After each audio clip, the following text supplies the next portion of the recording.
Hi guys, this is Aditya from spoken English Guru channel. आप सभी का स्वागत है हिंदी टू इंग्लिश ट्रांसलेशन की इस वीडियो में ट्रिक नंबर 1।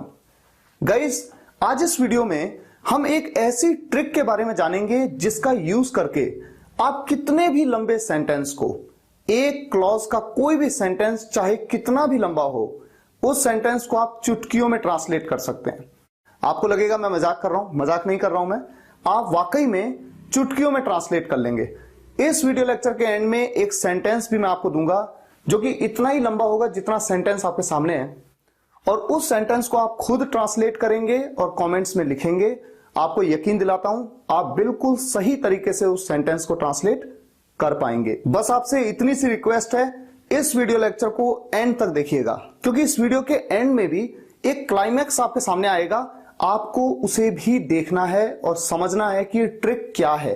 फिर इसके बाद जिंदगी में कभी भी कोई भी सेंटेंस आपके सामने आया, आप बड़ी आराम से, बड़ी आसानी से उसको ट्रांसलेट कर पाएंगे। तो सबसे पहले देखते हैं इस वीडियो लेक्चर में सेंटेंस क्या है आपके सामने जिसे हम ट्रांसलेट करने वाले हैं। एक बूढ़ा आदमी पिछले 20 सालों से देहरादून के कैप्री ट्रेड सेंटर में एक छोटी सी दुकान के अंदर अपनी जीविका चलाने के लिए बिना किसी पब्लिसिटी के आसपास के लोगों को इंग्लिश सिखा रहा है।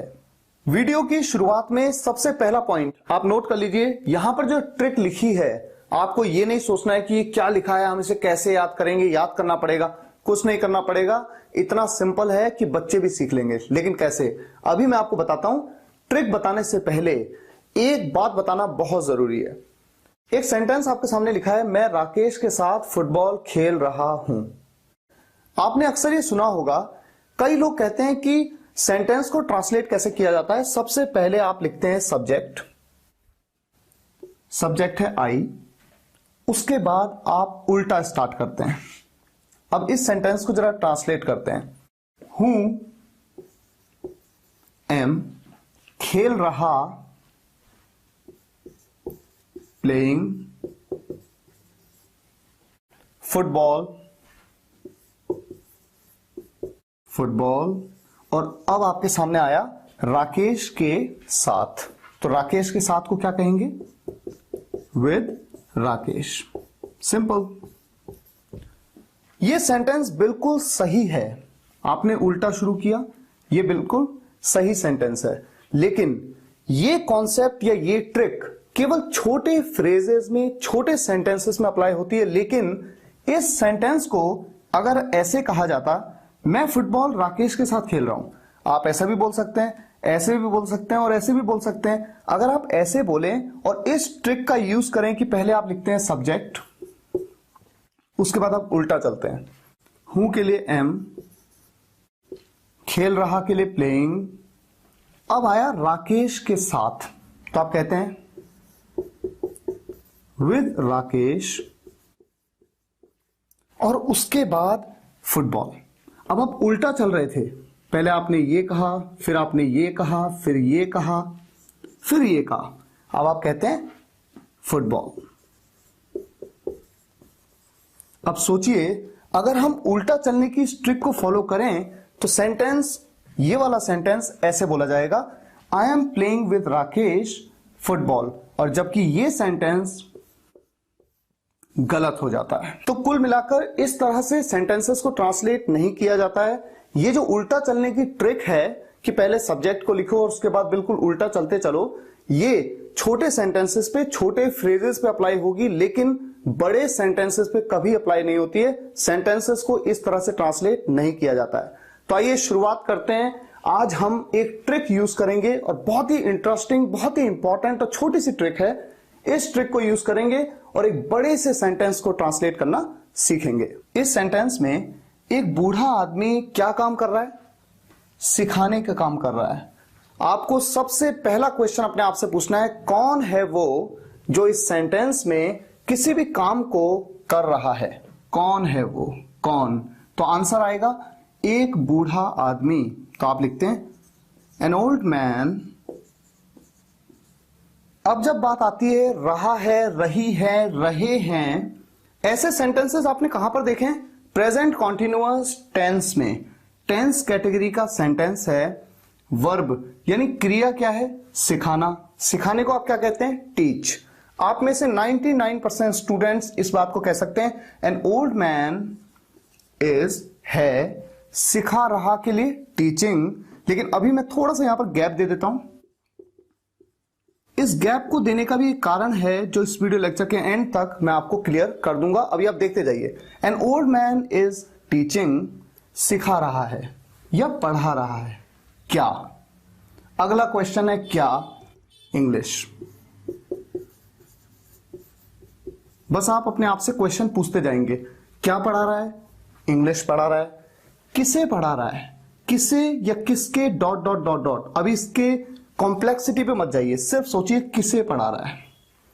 आसपास के लोगों को, ये पूरा फ्रेज, आसपास के लोगों को, लोगों को,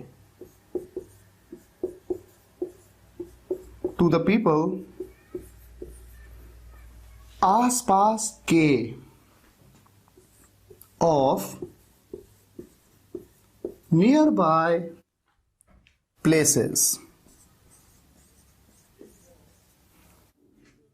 आसपास की जगहों के लोगों को।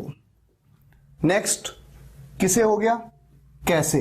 अगर ये क्वेश्चन आप अपने आप से पूछें कि कैसे पढ़ा रहा है, तो इस सेंटेंस में क्या आंसर निकल के आएगा? कैसे पढ़ा रहा है? बिना किसी पब्लिसिटी के। कैसे? बिना किसी पब्लिसिटी के।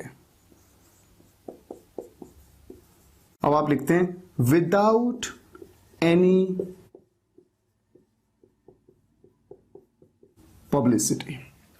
अगला क्वेश्चन पूछिए अपने आप से, क्यों सिखा रहा है? क्यों? क्यों सिखा रहा है? अपनी जीविका चलाने के लिए, फॉर, चलाने के लिए, चलाने को रन, आईएनजी का आप यूज करते हैं। ऑब्जेक्टिव पार्ट में, क्योंकि ये सारा तो ऑब्जेक्ट में चल रहा है, ऑब्जेक्टिव पार्ट में वर्ब आई प्रेपोजिशन के तुरंत बाद में आपने यूज किया आईएनजी फॉर्म का। फॉर रनिंग, चलाने के लिए। क्या चलाने के लिए? अपनी जीविका। His livelihood. अगर होता मेरी जीविका, माई लाइवलीहुड, आपकी जीविका, योर लाइवलीहुड, अपनी जीविका, उसकी अपनी जीविका, हिज लाइवलीहुड। ये हो गया। कहां? कहां चला रहा है? कहां सिखा रहा है? कहां का आंसर आता है? आप अपने आप से पूछते हैं कहां सिखा रहा है? देहरादून के कैप्री ट्रेड सेंटर में एक छोटी सी दुकान के अंदर। अब जब यहां से लेकर यहां तक ये पूरी जगह है। अब देखिए, सबसे पहले छोटी जगह कौन सी है? एक दुकान है। वो दुकान कहां पर है? कैप्री ट्रेड सेंटर के अंदर। और कैप्री ट्रेड सेंटर किसके अंदर है? देहरादून के अंदर। तो ये बड़ी जगह है, ये उससे छोटी जगह है, और ये सबसे छोटी जगह है। तो जो सबसे छोटी जगह है पहले उसको मेंशन करना है। के अंदर, दुकान के अंदर, एक छोटी सी दुकान के अंदर। के अंदर के लिए आप क्या यूज करते हैं? Inside a small shop. कहां पर है वो दुकान? कैप्री ट्रेड सेंटर में। तो जो छोटी जगह होती है उसके साथ आप एट का यूज करते हैं, और जो बड़ी जगह होती है उसके साथ इन का यूज। अब चूंकि यहां पर इनसाइड था, के अंदर, अगर होता दुकान पर तो आप एट का यूज करते, दुकान में या दुकान पर तो आप एट का यूज करते, लेकिन इनसाइड का यूज क्यों किया? के अंदर के लिए। लेकिन कैप्री ट्रेड सेंटर में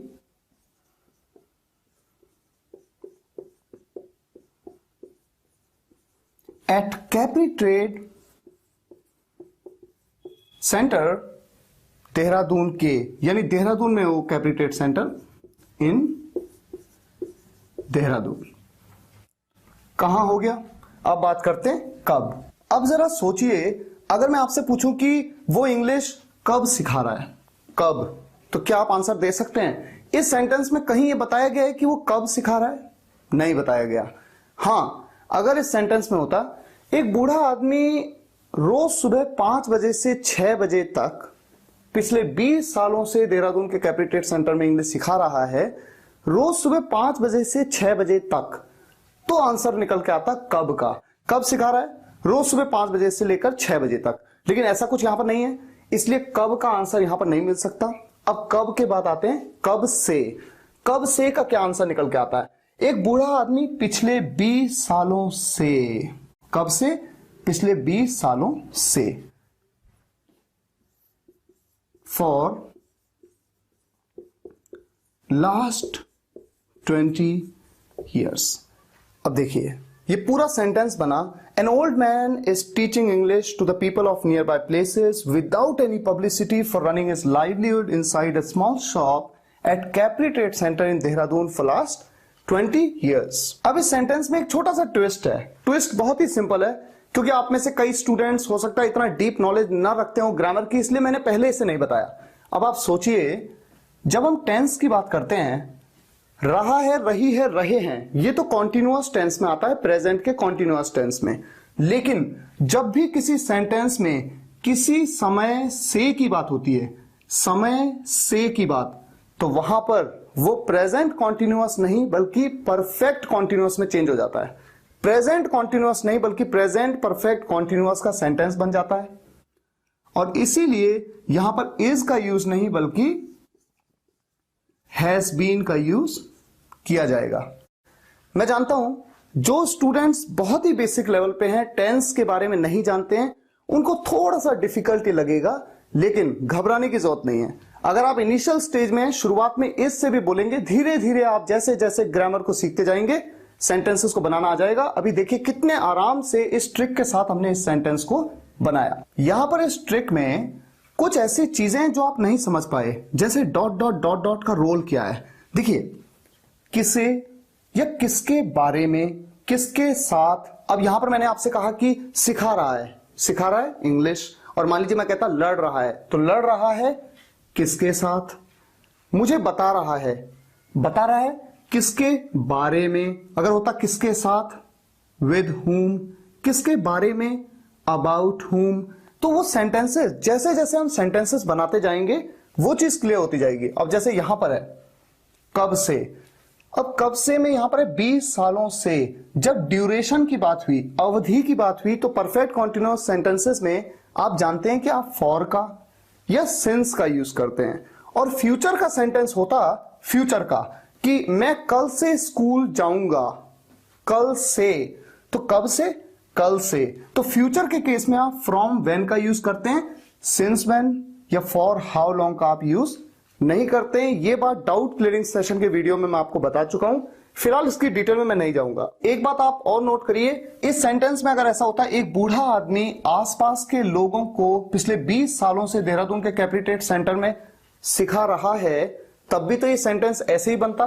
तो बात ये नहीं है कि आप हमेशा पीछे से आगे चलें, ऐसा जरूरी नहीं है। सेंटेंस में कोई भी फ्रेज कहीं पे भी हो सकता है। एक बूढ़ा आदमी एक छोटी सी दुकान के अंदर अपनी जीविका चलाने के लिए पिछले 20 सालों से, ये पार्ट यहां आ सकता है।